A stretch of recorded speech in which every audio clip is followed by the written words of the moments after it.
Have you ever poured your soul into something, only to have it stolen in broad daylight?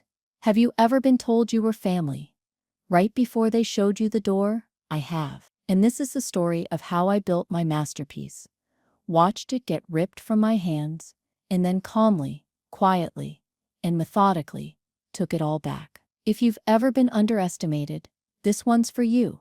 Stick with me, because it helps to know I'm not just screaming into the void here. Let me know in the comments if you've ever felt that cold shock of betrayal, because I need to know I'm not alone. My name is Hazel, and for 3 years, the HeliaCore was more than my job. It was my entire world. It was a new method for sustainable architecture, a modular design system that could, I believed, genuinely change how we build cities. It was elegant, efficient, and deeply green. At Thorne & Associates, my boss, Graham, always called it my passion project. He'd say it with that avuncular smile that never quite reached his eyes, a pat on the shoulder that felt more like a brand than an affirmation. He'd say, "Hazel, this is great stuff, really pushing the envelope," but his tone always filed it under hobby. A little side quest I was on, while the real architects, the men, did the real work of designing glass boxes for investment banks. I let it slide. I thought the work would speak for itself. That's the lie we tell ourselves, isn't it? That merit is its own reward. I poured my nights, my weekends, my entire being into the HeliaCore. I refined the interlocking mechanisms, optimized the energy recapture systems, and spent months on the load-bearing calculations, wrestling with the physics until they finally surrendered. The core wasn't just a design, it was a living, breathing solution in my mind. Then Lyndon arrived. Graham's son, fresh out of a business program, with a portfolio full of slick, uninspired renders, and a handshake that was as limp as his design philosophy. He had his father's height, but none of his presence. He walked through the office like he was browsing a store he'd inherited, idly picking things up and putting them down, my team included. Graham installed him in an office bigger than mine and gave him the title of Director of Innovation. The irony was a physical taste in my mouth, like stale coffee. For a few months, Lyndon was a ghost, a non-entity, who approved expense reports and talked loudly on the phone about his weekend plans. I kept my head down. The work was the work. I was in the final stages of a major breakthrough with the core's structural integrity, a problem that had been nagging me for a year. I solved it, a quiet moment of pure, unadulterated victory, alone at my desk at 11 p.m. on a Tuesday, with the only witness being the hum of the server room. 2 weeks later, the email went out, a firm-wide update from Graham. Our biggest potential client, Viridian Global, a titan in eco-luxury development, was coming in for a make-or-break presentation. This was the account Graham had been chasing for a decade. The email said the pitch would be centered on a revolutionary new sustainable construction paradigm, developed in-house. A quiet heat flushed up my neck. I knew he meant the HeliaCore. My HeliaCore. The day of the presentation, the air in the office was electric. I walked in expecting to be front and center, ready to finally showcase my work. Instead, Graham pulled me aside. He had that same empty smile on his face. "Hazel," he said, "great news. We're putting Lyndon at the head of this presentation. He has a real fresh perspective, and I think it's important for the clients to see the future of the firm. He needs this win." He said it like he was doing me a favor, like letting his unqualified son pilot my life's work was some sort of gift. I stood there, frozen. My mind was a sudden, roaring vacuum. I remember the pattern on his silk tie, a series of interlocking blue squares. My voice, when I found it, was unnaturally calm. I asked, "What will my role be?" He gestured vaguely toward the back of the conference room. "You'll be on hand for technical support, just in case he gets a tricky question.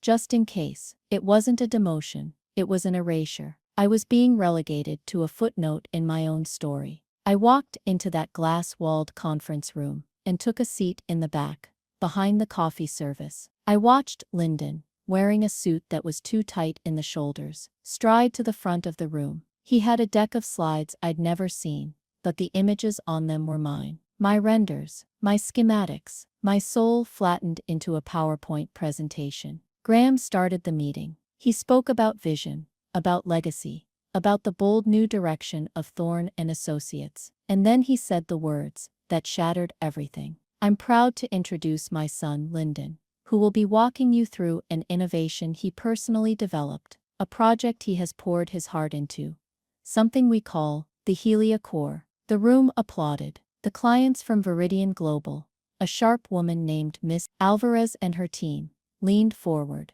intrigued. And I just sat there. I felt a strange and terrifying calm settle over me. It was the calm of a building right before demolition. I watched Lyndon click through my slides, mispronouncing the technical terms, fumbling the core concepts, but delivering it all with a confidence that only the truly ignorant can muster. He was performing my work, a bad actor in a play I had written, directed, and built the stage for.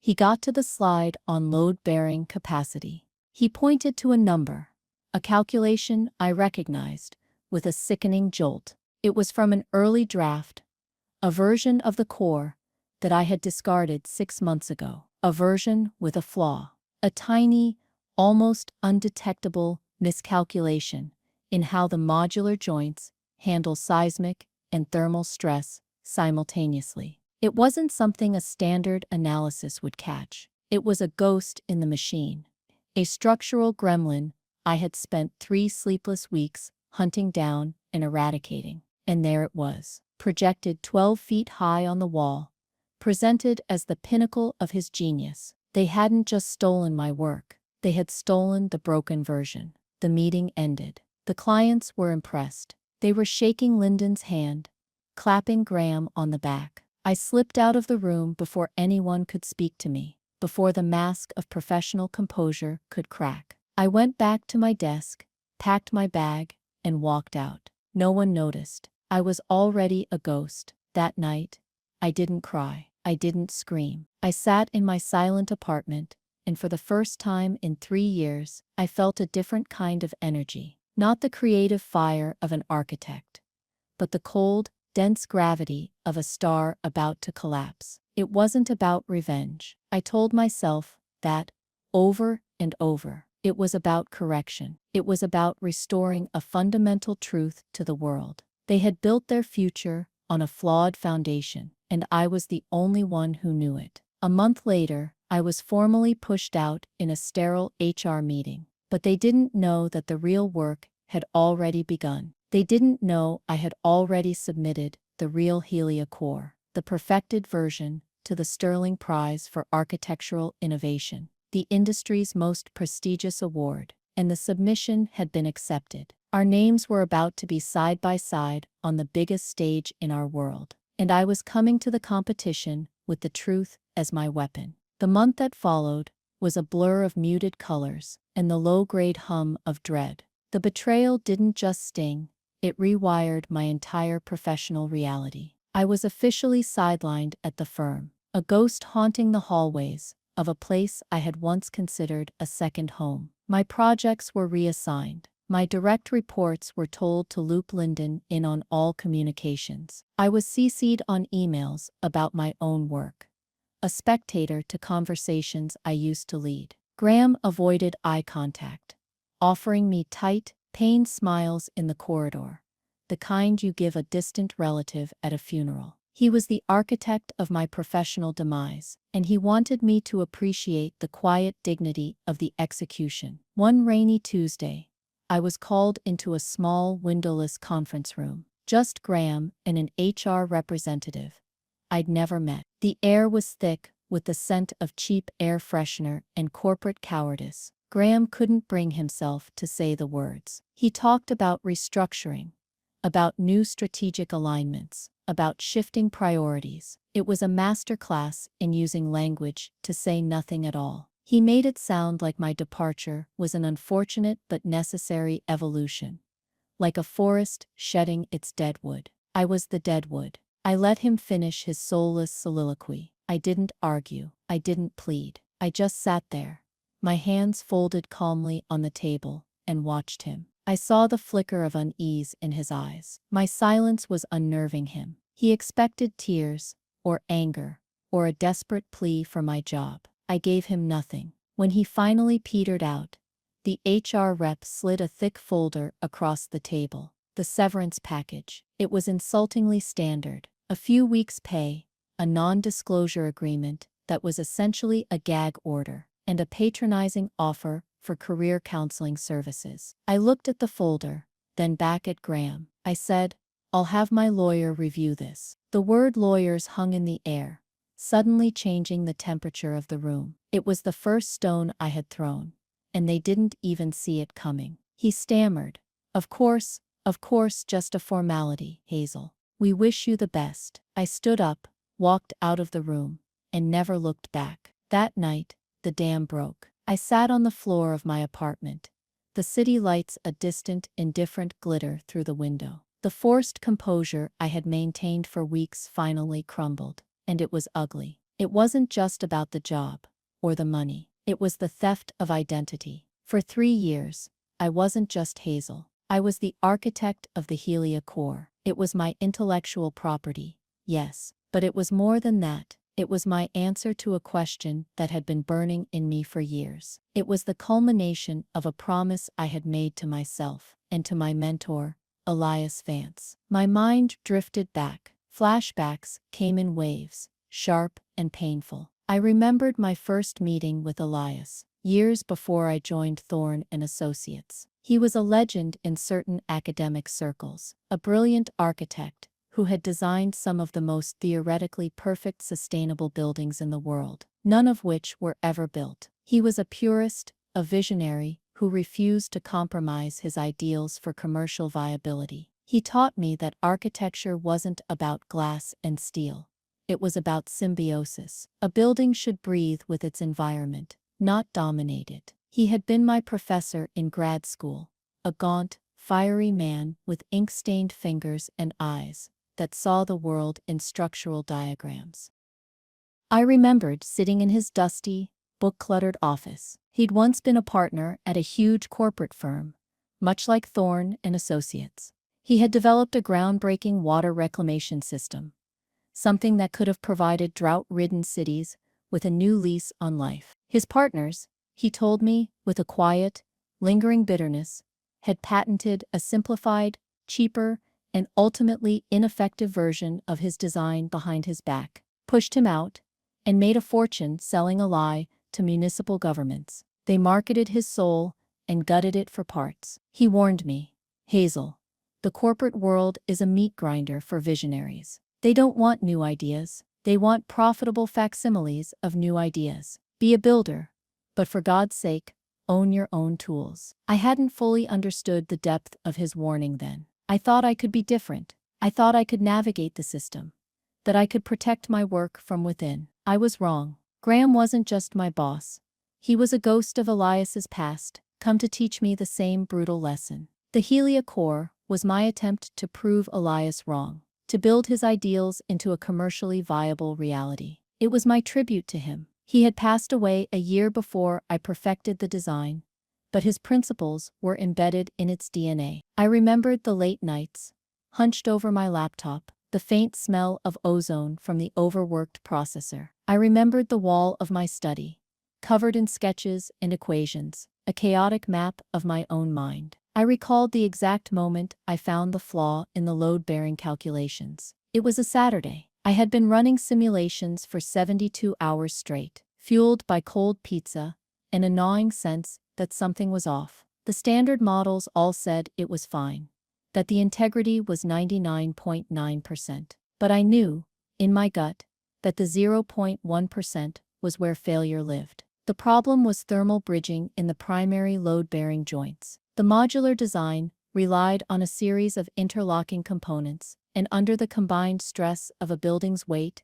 and natural thermal expansion and contraction, the standard steel alloy I was using would, over a period of 5 to 10 years, develop microfractures, invisible, insidious cracks that would slowly compromise the entire structure. It wouldn't collapse overnight. It would be a slow, silent death, a building turning to dust from the inside out. Cheating gravity is easy in a computer simulation. In the real world, gravity always wins. The solution came to me in a flash of inspiration, a memory of one of Elias's lectures about biomimicry. He talked about the cellular structure of bamboo, how it combined strength and flexibility. I started researching material composites, a blend of recycled steel, carbon fiber, and a proprietary polymer I developed after weeks of consulting with a specialist from an aerospace firm. This new material had a thermal expansion coefficient that was almost zero. It was the key. It was the fix that made the Helia core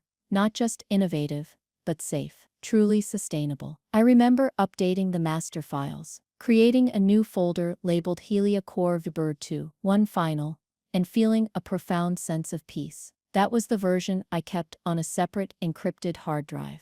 The version I had quietly, almost on a whim, submitted for the Sterling Prize. Why did I do it? At the time, I told myself it was just good practice, a way to timestamp my intellectual property. But looking back, I think it was something else, a subconscious act of self-preservation. A lifeboat I was building without even realizing the ship was sinking. It was Elias's ghost, whispering in my ear, "Own your own tools, Hazel." The fallout wasn't just internal. It rippled through my life. My finances were suddenly precarious. The severance was a pittance, designed to last just long enough for me to become desperate. My professional network, which I had carefully cultivated, suddenly seemed distant. People were hesitant to associate with someone who had been unceremoniously dumped by a firm as powerful as Thorne and Associates. Whispers followed me. She was difficult. She wasn't a team player. She couldn't handle the pressure. The narrative was being written by the victors,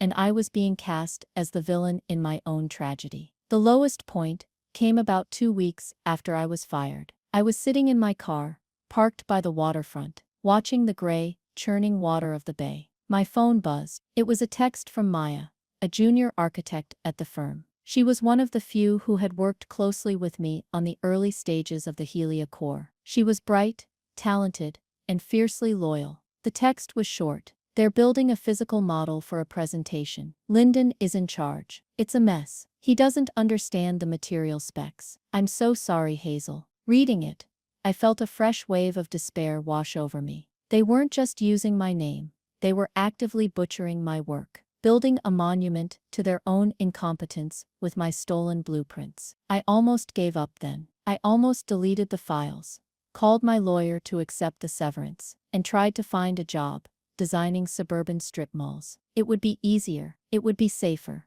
Let them have their flawed victory. Who was I to fight a giant like Graham? And then, as I sat there, staring blankly at my phone, an email notification popped up on the screen. The subject line was simple: Sterling Prize for Architectural Innovation, Submission Status Update. My heart hammered against my ribs. My hands were shaking as I opened it.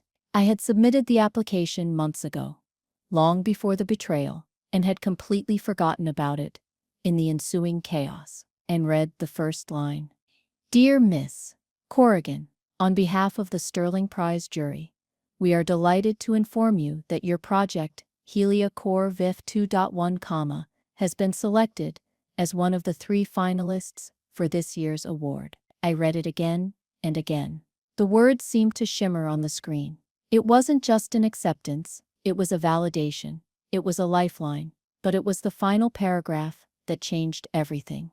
As you know, the final stage of the competition involves a public presentation and a technical review of a scale model before the jury and a live audience at the National Architecture Symposium in 3 months' time.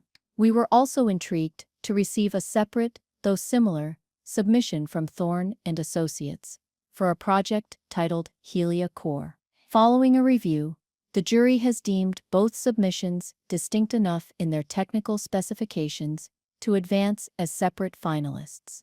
We look forward to seeing both presentations. A slow smile spread across my face. It felt alien, like a muscle I hadn't used in months.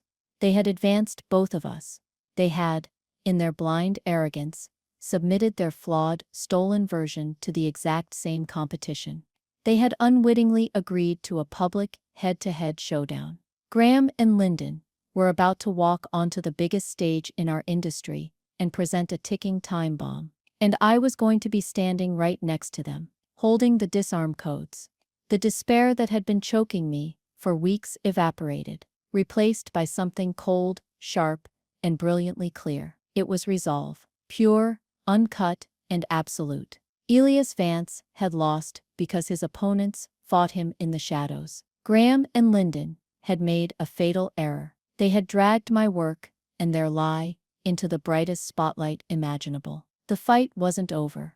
It had just begun, and I realized, sitting there in my car with the acceptance email glowing on my phone, that this was never about revenge. It was about seeing a project through to its completion. And the final phase of the Helia Core project was dismantling the fraudulent version and revealing the truth. The foundation of my counteroffensive wasn't rage. It was the quiet, unshakable confidence of an architect who knows her structure is sound. The Sterling Prize acceptance letter wasn't just a validation, it was a blueprint. It was the architectural plan for my own resurrection. The first thing I did was call a lawyer. Not just any lawyer, but the best intellectual property litigator in the city. A woman named Anya Sharma. I had been referred to her by a former colleague who called her a velvet hammer. I walked into her minimalist, steel and glass office, feeling like a refugee, and walked out feeling like a general. I laid out everything.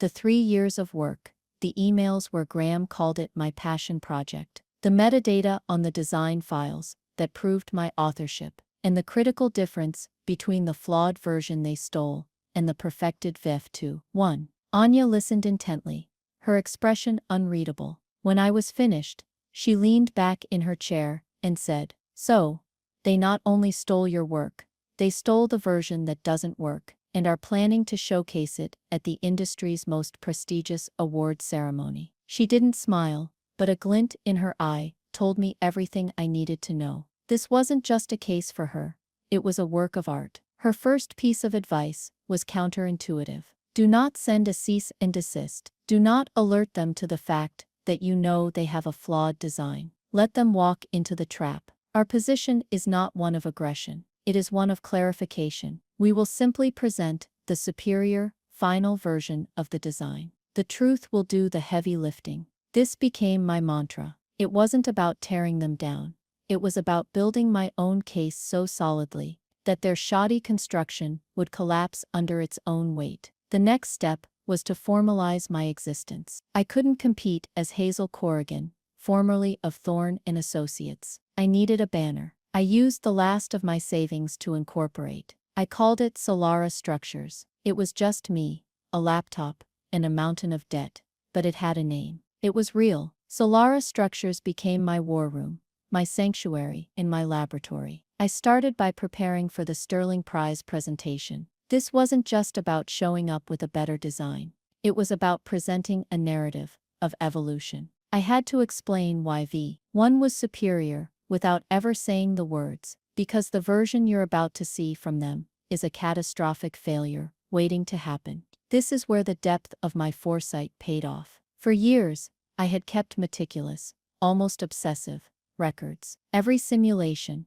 every failed test, every material data sheet. I had a digital paper trail that documented the entire journey of the Helia core, including the hunt for the thermal bridging flaw. I started assembling this data into a presentation. It would tell a story, the story of a design challenge, a moment of crisis, and an elegant, innovative solution. The story would position the flawed version, not as a theft, but as a necessary, discarded prototype. An early, naive attempt. I was framing their final product as my rough draft. My secret weapon in all this was Maya. Our communication was like something out of a spy novel. Encrypted messaging apps, dead-of-night phone calls, and one nerve-wracking meeting in a crowded coffee shop miles from the city center. She was my insider, my conscience within the walls of my old prison. Maya was struggling. She told me the atmosphere at Thorne and Associates had become toxic. Lyndon was a tyrant of incompetence, making arbitrary design changes and blaming the junior staff when things went wrong. He was, in her words, a peacock in a hard hat. He paraded the heliocore around like he'd conceived it himself, but he couldn't answer the simplest technical questions from the team tasked with building the presentation model. Maya told me they were running into problems.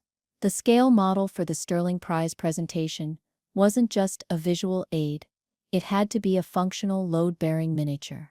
The judges would run it through a series of computerized stress tests live on stage. Lyndon, not understanding the material science, had ordered the model to be built from a standard aluminum alloy to save costs, assuming it would behave like the superior composite in my original specs. Maya said the fabricators were confused. The numbers in the blueprints didn't align with the properties of the material they were being told to use. There were discrepancies. Lyndon's response was to yell, to tell them to just follow the plans. He was forcing a square peg into a round hole and blaming the hole. This was the confirmation I needed. They didn't just have the flawed calculations, they were building a physical manifestation of that flaw. Maya, at great personal risk, managed to send me a copy of their final fabrication order. It was all there in black and white, the wrong alloy, the incorrect tolerances. It was a signed confession of their own ignorance. I saved it to 3 separate encrypted drives. Anya Sharma called it Exhibit A, but my plan had another, more subtle layer. It wasn't just about the technical flaw, it was about relationships. In my years at Thorne and Associates, while Graham was out schmoozing on the golf course, I was the one in the trenches with the clients and the suppliers. I was the one who answered the technical calls at 3 a.m. I built a reputation for competence and trust. Graham and Lyndon saw clients as contracts, as sources of revenue. I saw them as partners. This, I knew, was my real long-term leverage. One of the key figures I had built a relationship with was a man named Dr. Eris Thorne. No relation to Graham, thankfully. Dr. Thorne was a titan of architectural theory, a professor emeritus at the country's top university, and, most importantly, the head of the Sterling Prize jury. He had also been a close friend and colleague of my late mentor, Elias Vance. I had met Dr. Thorne a few times at conferences with Elias. We had spoken about sustainable design, about Elias's frustrations with the commercial world. He knew my pedigree. He knew the school of thought I came from. He didn't know the details of my situation, but he knew my name, and he associated it with Elias's brand of intellectual rigor. I decided to make a quiet move. I didn't contact him directly. That would have been improper. Instead, I wrote an article, a dense, technical but passionately argued piece for a leading architectural journal. The topic was the unseen stresses, bridging the gap between digital simulation and material reality in modular construction. I didn't mention the heliocore by name. I didn't have to. I laid out the theoretical problem of thermal bridging and microfractures in modular joints, and I outlined a hypothetical solution using a biomimetic composite material. It was the entire story of my secret breakthrough, disguised as an academic paper. I sent it off for publication. I knew Dr. Thorne was on the journal's editorial review board. I was planting a seed. I was giving him the lens through which he would eventually view the entire competition. I was teaching him what to look for. The subplot with Maya deepened. Her initial fear gave way to a quiet fury. She saw what Lyndon was doing to the firm, to the morale, to the quality of the work. She wasn't just helping me anymore. She was actively resisting from the inside. She started documenting everything. Lyndon's directives that contradicted sound engineering principles, the concerns raised by the fabrication team that were dismissed, the budget cuts on materials that compromised the model's integrity. She was building a dossier. She told me, one night, her voice trembling slightly, that it felt like watching someone systematically dismantle a beautiful machine they had no idea how to operate. My own work was all-consuming. I contracted a small high-tech fabrication lab in another state to build my model of heliocore V2. 1. It cost a fortune, but it had to be perfect. I flew out to supervise the process myself, sleeping on a couch in the lab's break room. I watched as they milled the custom composite material, the strange, beautiful alloy I had designed. I held the finished components in my hand. They were light, strong, and cool to the touch. They were perfect. While Lyndon was at home in his luxury apartment, I was on a factory floor, covered in fine metallic dust, personally assembling the physical proof of my own genius. As the date of the symposium approached, the pressure mounted. I received a formal, threatening letter from Thorne and Associates' legal team. It was a cease and desist, dripping with condescension. It accused me of trade secret theft, of infringing on their intellectual property with my transparently derivative submission to the Sterling Prize. It was a masterpiece of projection. Anya's response was a work of art. It was short, polite, and devastating. It simply stated that I was the original author of the work, that we had extensive documentation to prove it, and that we welcomed the opportunity to clarify the project's developmental history in a public forum. We included, as a courtesy, a copy of the metadata from the original design file, time-stamped a full 18 months before Lyndon ever joined the firm. We never received a reply. As Anya predicted, they went silent. They were arrogant, but not stupid enough to want this fight to happen in a courtroom. They were betting everything on winning the prize. A victory at the Sterling Symposium would retroactively validate their claim in the court of public opinion. They believed they could crush me with the weight of their reputation and the spectacle of the event. They had no idea that the stage they were so eager to step onto was, in fact, a gallows of my own design. The plan was in place, the pieces were moving, and the world was about to see the difference between a cheap copy and the genuine article. It wasn't about revenge, it was about craftsmanship, and I was about to give a masterclass. The 2 weeks leading up to the National Architecture Symposium were a blur of cold brew coffee and a low, humming anxiety that felt like a high-voltage wire buried just beneath my skin. The announcement of the Sterling Prize finalists had sent a ripple through the industry. 2 different versions of a project named Helia Core from 2 competing entities, one a powerhouse firm, the other a complete unknown, was unusual. It was juicy. The blogs and trade journals were buzzing. The narrative they spun was predictable. A disgruntled former employee trying to ride the coattails of her old firm's innovation. They painted me as the bitter ex, the David to their Goliath, but without the slingshot. I let them. The more they underestimated me, the more spectacular their fall would be. My first move, after the legal letter exchange went silent, was the publication of my academic article. It came out in the quarterly issue of Structural Integrity,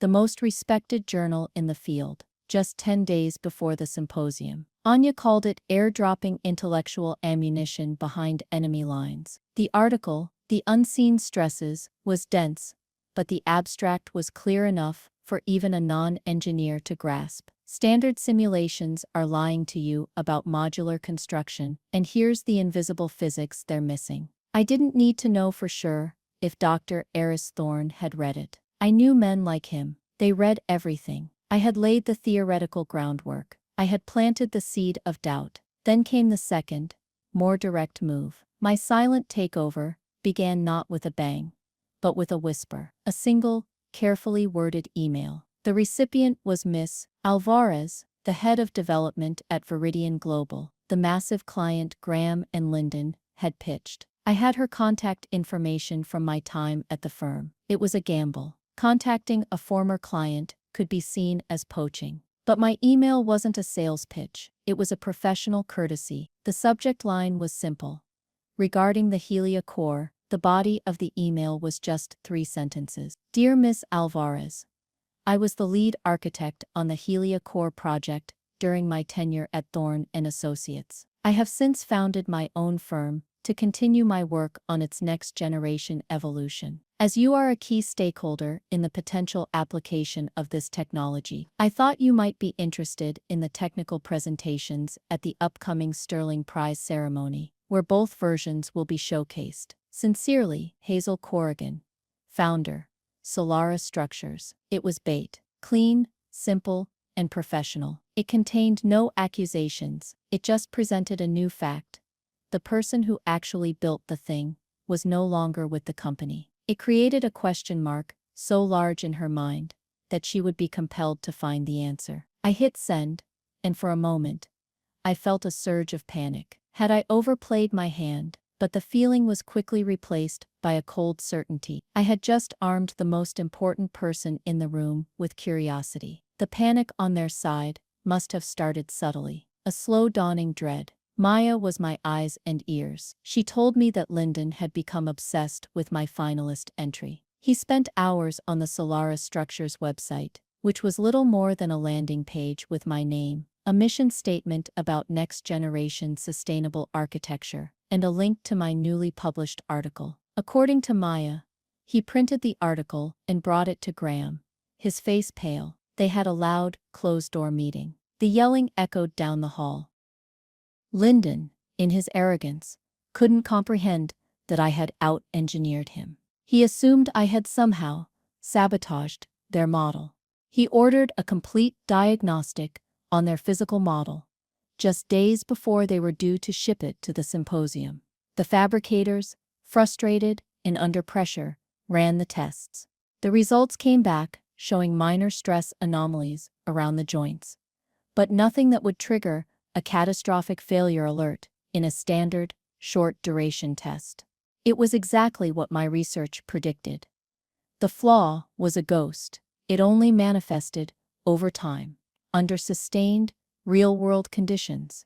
Their diagnostic told them the model was within acceptable parameters. It was a lie, but it was the lie they wanted to hear. They convinced themselves my article was a bluff, an academic scare tactic. They loaded their flawed masterpiece onto a truck and sent it on its way. My model arrived at the convention center 2 days early. I was there to receive it myself, overseeing every step of the uncrating and setup in my designated presentation area. It was a thing of beauty. The composite material had a faint, iridescent sheen under the exhibition hall lights. The joints were seamless, the lines perfect. It looked like it had been carved from a single piece of a futuristic meteor. The day before the presentations, all the finalists were given a walkthrough of the stage and the testing apparatus. I saw Graham and Lyndon for the first time since I'd been fired. They were standing across the vast, empty auditorium with their own team, looking at their model. From a distance, it looked almost identical to mine, a testament to how well they had copied my initial designs. But I could see the small differences, the slightly less precise finish on the joints, the duller sheen of the standard aluminum. It was like looking at a photograph of a person, and then looking at the person themselves. One was a flat representation, the other had life. Graham saw me. He stiffened. Lyndon looked over, and a flash of pure, venomous anger crossed his face before he masked it with a sneer. They saw me not as a competitor, but as an insect that had somehow survived being stepped on. They walked over, a suffocating cloud of cologne and entitlement preceding them. Graham forced his politician's smile. "Hazel, what a surprise to see you here." His voice was laced with artificial warmth. I kept my own voice level, calm. "Hello, Graham." "Lyndon." Lyndon didn't bother with pleasantries. He gestured at my model. "What is this, Hazel? What do you think you're doing?" "I'm competing for the Sterling Prize," I said simply. "Just like you." "This is our design," he hissed, his voice low and furious. "You stole it." The audacity of the accusation was breathtaking. It was like a burglar yelling at a homeowner for having a key to their own house. I just looked at him, and then at Graham. "An interesting accusation," I said, my voice dangerously quiet. "I'd be happy to discuss the full development timeline, with all the supporting documentation, right here, or perhaps on stage tomorrow. Your choice." Graham's smile faltered. He put a restraining hand on Lyndon's arm. Now, let's not get ahead of ourselves. We're all professionals here." He was trying to de-escalate, to shove the confrontation back into the shadows, where he could control it. But I wasn't playing that game anymore. I'm glad you agree, I said, letting a small, cold smile touch my lips. May the best design win. I turned and walked away, leaving them standing there in the middle of the empty auditorium. The silent takeover was complete.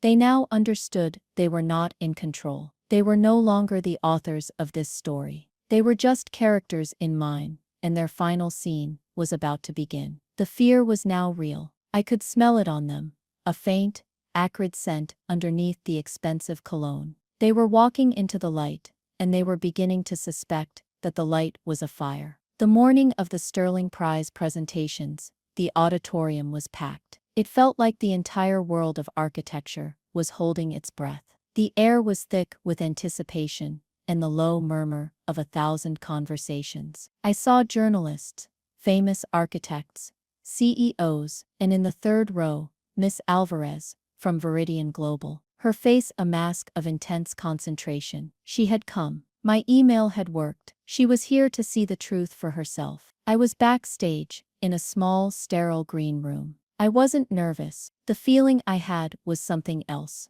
A state of hyperclarity, like the world had been brought into sharp focus. This was the culmination of everything. It wasn't just about winning. It was about reclaiming a narrative. The order of presentations was determined by a random draw. Thorne and Associates went first. My heart gave a little kick. It was perfect. They would set the stage, and I would deconstruct it. I watched on a monitor as Graham walked to the podium. He was a master showman, his voice smooth and confident. He spoke of legacy, of his father's firm, and of the brilliant new generation poised to lead it into the future. He then introduced Lyndon, the visionary mind behind the Helia core. Lyndon strode out to applaud. He launched into his presentation, the same one he'd given at the office, but polished and rehearsed. He used words like synergy, paradigm, and disruption. He was fluent in the language of buzzwords, but illiterate in the language of the work itself. He presented the Helia core as a finished, perfect product, a revolution delivered whole. Then came the demonstration. Their scale model was rolled onto the stage. It was impressive. I had to admit, a sleek, metallic structure under the bright stage lights. The judges, led by Dr. Eris Thorne, came onto the stage to inspect it. Dr. Thorne, a man with a stern, academic face, circled the model slowly, his eyes missing nothing. The live testing began. The model was placed on a hydraulic platform, and a series of computerized stress tests were initiated. A massive screen behind them showed the data in real-time seismic simulations, wind shear tests, load-bearing analysis. For the first few minutes, everything looked fine. The numbers were green. The model was holding. I could see Graham in the wings, a smug, relieved smile on his face. He thought they had dodged a bullet. But Dr. Thorne wasn't just watching the main screen. He was looking at a smaller, secondary tablet in his hand, which I knew from the competition guidelines showed the deep thermal and material integrity scans. He leaned over to one of the technicians and asked a quiet question. The technician pointed to a line of code on his own screen. Dr. Thorne nodded slowly, his expression unreadable. He then stepped to the microphone. "Mr. Thorne," he said, addressing Lyndon. "An impressive presentation.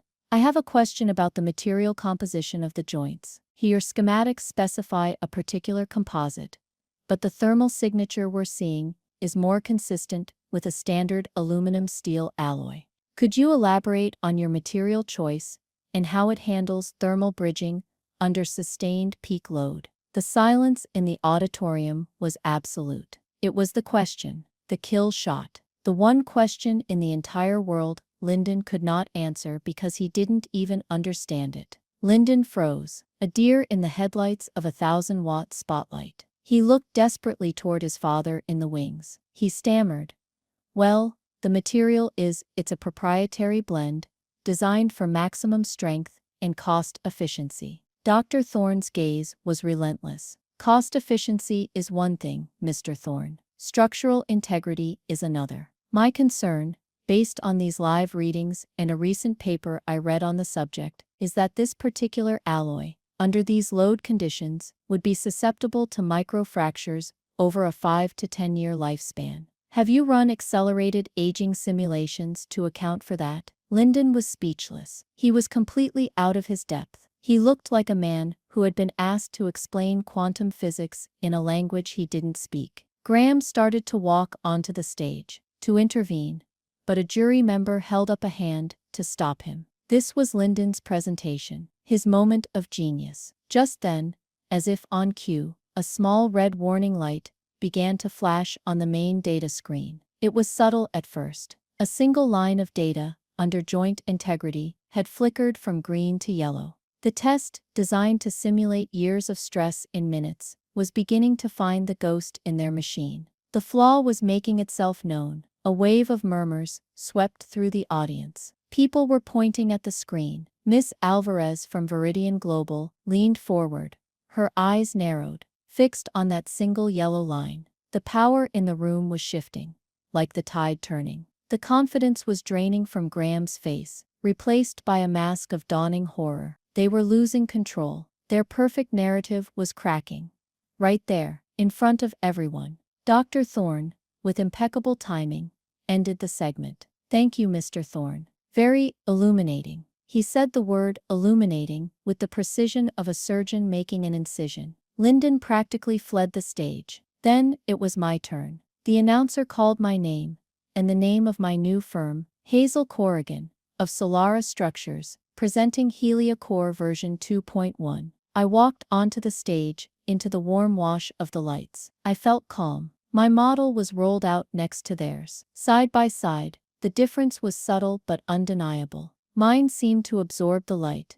Theirs merely reflected it. I didn't even glance at Graham or Lyndon. They were irrelevant now. I addressed the judges, the audience, and the camera. My presentation was different. I didn't start with the finished product. I started with the problem. I put up a slide with the exact same thermal bridging equation that Dr. Thorne had implicitly referenced. I began, "The greatest challenge in any modular design is not strength, but resilience. It's about how a structure breathes, how it adapts to the unseen stresses of time and temperature." Early versions of the HeliaCore, I said, gesturing vaguely in the direction of their model without looking at it, encountered a significant challenge in this area. I walked them through the journey. The discovery of the microfracture problem, the dead ends, and then the breakthrough, the biomimetic composite. I showed them the material science, the data from my private stress tests, the solution. I wasn't accusing them of anything. I was simply telling the true story of the design's evolution. I was reframing their stolen work as a primitive, discarded prototype. My rough draft. When it was time for my model to be tested, I felt a quiet thrill. The data appeared on the screen. Seismic, wind, load, all green, rock solid. Dr. Thorne watched his tablet, then looked up at me, a flicker of understanding and respect in his eyes. The test concluded. Every data point was perfect. The line for joint integrity was a flat, unwavering line of solid green. I concluded HeliaCore 2.1 isn't just a new design, it's a new philosophy. It's about building structures that are not just strong, but intelligent. Structures that last. Thank you. The room was silent for a beat, and then the applause started. It wasn't just polite clapping. It was an ovation. It was a wave of recognition, of understanding. They got it. They all got it. In the space of 20 minutes, they had seen the lie, and they had seen the truth. I looked into the audience, and my eyes met Miss Alvarez's. She gave me a small, decisive nod. It was a promise, a contract waiting to be signed. I looked over into the wings. Lyndon was gone. Graham was standing there, looking not at me, but at his own flawed model, his face ashen. He looked like a man who had just watched his entire future burn to the ground. He had lost, and the most painful part for him, I knew, was that I had never even mentioned his name. I had defeated him, with nothing but the truth of my own work. The judge's deliberation was a formality. I stood on the stage, the warmth of the lights on my face, as Dr. Aris Thorne opened the envelope. He smiled, a genuine, warm smile, this time. For demonstrating not only a profound leap in sustainable design, but a masterful understanding of material science and structural integrity. The 2023 Sterling Prize for Architectural Innovation is awarded to Hazel Corrigan and Solara Structures for the Helia Core VIT-21. The ovation was deafening. As I walked forward to accept the heavy, sculpted award, I felt a sense of profound, quiet vindication. It was never about the trophy. It was about this moment. The moment when the truth was undeniable, witnessed by the entire industry.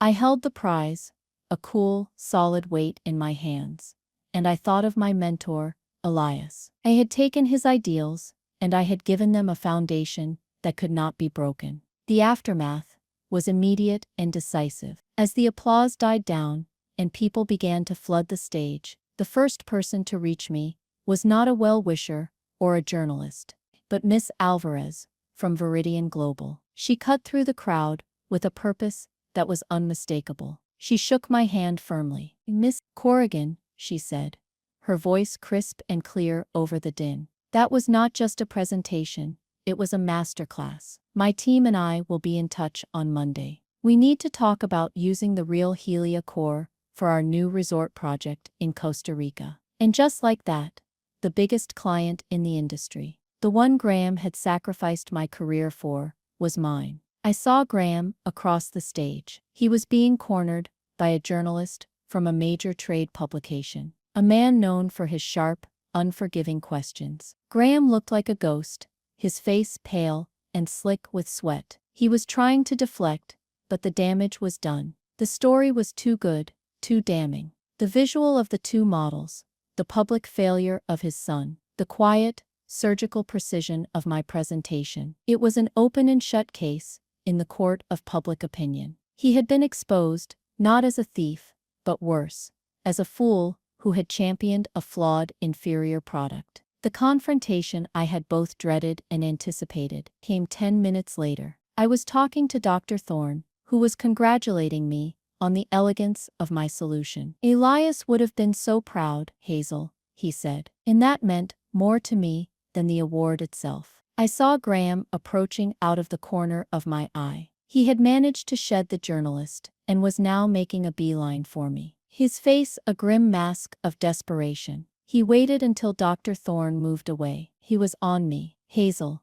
he said, his voice a low, urgent hiss. "We need to talk." I turned to face him fully. My heart was beating steadily. The fear was gone. I said nothing. I just waited. "Look," he said, fumbling for words. "There's been a misunderstanding, a breakdown in communication. Lyndon, he's young. He got ahead of himself." I just stared at him. I let the silence hang in the air, heavy and uncomfortable for him. "What I mean to say is," he continued, his eyes pleading, "there's a way we can fix this. A partnership. Thorne and Associates and Solara Structures. We can merge the IP. We have the resources, the clients, you have the final design. Together, we can dominate the market." He was offering me a piece of my own kingdom, a kingdom he had tried to burn to the ground just an hour before. I finally spoke. My voice was quiet, devoid of anger or triumph. It was just a statement of fact. "You mean the resources you're about to lose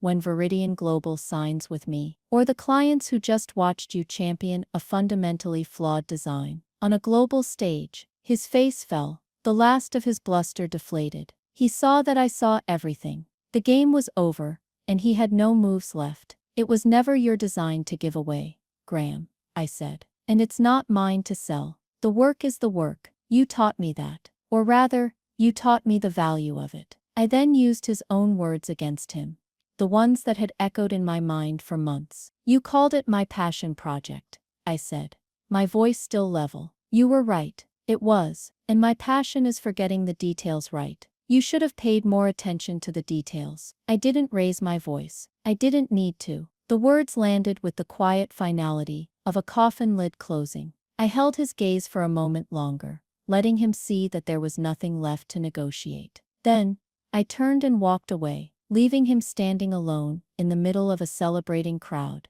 a king with no crown and no kingdom. That was our final confrontation. Not a shouting match, but a quiet, clinical assessment of a new reality. His reality was one of collapse. Mine was just beginning.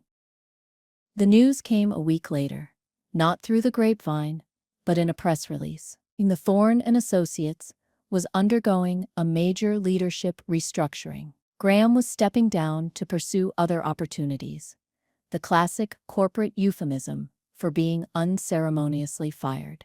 Lyndon was no longer listed anywhere on the company's website. They hadn't been defeated by a lawsuit or an angry confrontation. They had been made redundant by their own incompetence. The system, for once, had corrected itself. The foundation they had built their careers on was flawed, and it had crumbled, just as I knew it would. My new reality began to take shape. The Solara Structures office was no longer just my apartment. It was a bright, airy loft space downtown, with a view of the skyline I was now hoping to help reshape. The contract with Viridian Global was signed, a monumental deal that put my tiny new firm on the map overnight, and my first hire was Maya. I called her the day after I won the prize and offered her the position of Chief Operating Officer. She cried on the phone, then accepted without a moment's hesitation. She walked into Thorne and Associates the next day,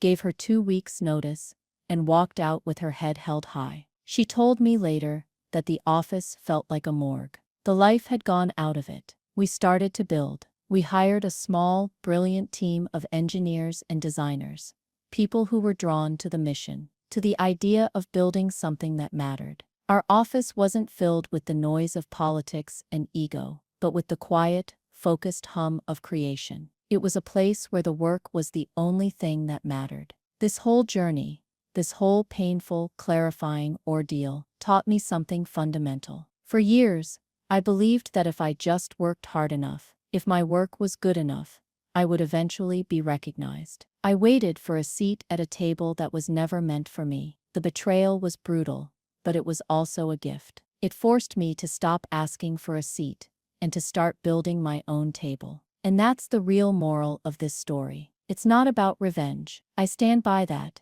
Even now, watching Graham and Lyndon fail wasn't the victory. The victory was the quiet hum of my new office. It was seeing the first real Helia core components being manufactured for the Viridian project. It was looking at my name on the door, Hazel Corrigan, founder and CEO. The victory was the work, finally free to exist in its truest, most perfect form. So I want to speak directly to you now, the person watching this, to anyone who has ever been sidelined, underestimated, or had their voice erased, to anyone who has poured their soul into something, only to be told it was just a passion project. Your work has value. Your voice matters. Don't wait for permission to be brilliant. Don't wait for recognition from people who are incapable of seeing you. Sometimes the most powerful thing you can do is to walk away from the table they've set and go build your own. It will be terrifying. It will be the hardest thing you've ever done,